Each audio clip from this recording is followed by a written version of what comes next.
Magandang tanghali mga paps. I-update ko lang kayo dun sa throttle valve choke switch na pinost natin noong nakaraan. Ito siya. Size ano nga pala to? May variant siya na BO1. So ano naman ito, sabi ng mekaniko, plug and play ready. Wala nang adjustment, wala nang nilagay, kundi sumakto talaga siya yung thread nito. Ngayon, dahil chinek naman niya ng maayos at sinuri kahapon, wala naman na naka-apekto. Which is talagang gumagana siya. Kasi hindi lang ito pataas to, hindi tumaas yung idle. Ang sabi, good, effective siya. Wala siyang epekto dun sa performance ng ating karburador. So, mas malinis tignan, yan siya. So, ito yung dating nakabitan ng choke with cable. Ayan. Pangit din. Pag hinihila mo ko, dagdag pa na nakakasgas dito. Katagalan din nag-stack up. So matagal lang sigurong iyon ang salary. Ngayon, i-start natin. Ayan naman siya. So pag start naman ito, dapat sana kasabay ng clutch wala maghawak ng cellphone ko. So i-start natin. Ayan.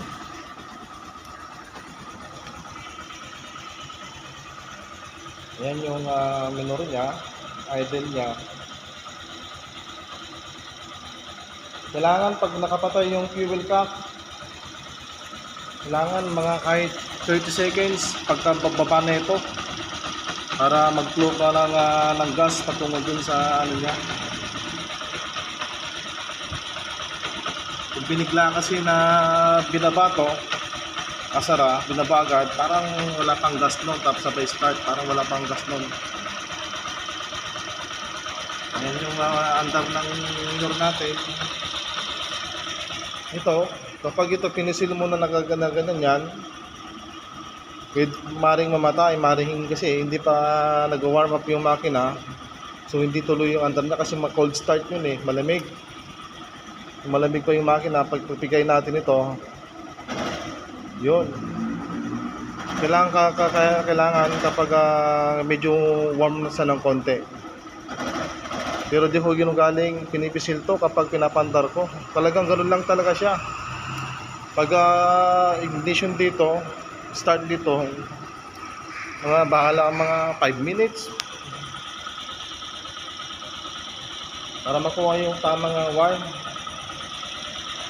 So yan naman yung ano niya, yung minor niya. Obserbahan ko itong throttle valve choke switch na to kung may epekto. Nung tinanggal to ng mekaniko kahapon, tinanggal na to yung stock. Itago niyo yung stock na nakakabit dito sa choke. Mahal din pala yun. Nasa 200 din yun. Tapos pagkaangat nito, meron siyang tinanggal sa loob. Sabay konting linis, pinapasok din pala to ng konto ng gumito. Kapag naghugas kayo, pag nakita nyo naghugas kayo, sundog nito, namumuti-muti rito. So mas maganda na itong ganito.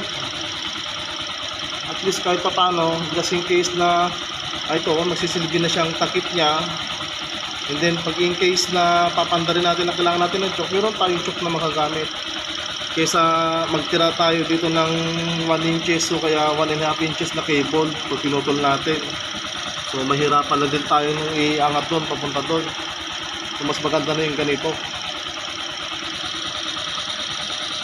Yun ang purpose na. Tapos itong binili nating cover ng cable, sakto naman yung cable, talagang takip niya. So ito yung binili ko na silicone. Yan, dito ko na lang siya nilagay, madikit siya. Pero yun nga lang, presyo nito nasa 120 pesos to. Dito ko na lang siya nilagay para protection din ng ating brake adjuster dito sa likod. Kasi nag-adjust din ako kaya ng preno kanina. So yun naman yung tining ng makina niya. Ayan. sakto lang naman yung tining ng makina para sa akin. Dahil in-use pa rin yung ginagamit natin. Yun nga lang, wala yung mekaniko kahapon. Iba yung nagka-mekaniko, may konti ito. So, mawawala din naman din yung katagalan. Mas magaling talaga, iba talaga pag meron talaga mekaniko. Nasa sarili mo talaga, pagkakatiwalaan mo.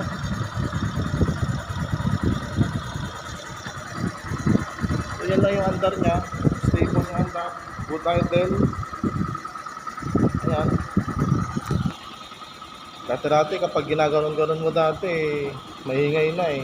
Pag dito sa kanan, tataas, tapos may pag nasagad dito, namamatay. Nung may choke yun ha. Pagdating naman dito sa kaliwa, namamatay siya. Ayan. Ganda ng ng idle niya. Ayan o. Wala nang problema. Choke talaga ang salarin. Ito talaga ang salarin. Diskarte para sa akin kapag bago, tatanggalin ko na agad tong choke. Palitan ko na agad nito. Bago ko pa hintayin magkaroon ng epekto. Maapektuhan yung break-in, maapektuhan yung spark plug reading kasi na kwanto na na to, may choke dito. So yun lang mga paps. Ride safe. Yan, sakto na yung andar niya. Ayan, pwede na siyang bigyan ng konti. Ayan, nakatulong din yung bagong spark plug na iridium din. Sana nakatulong mga papsi sa update ng ating throttle valve choke switch. Ride safe.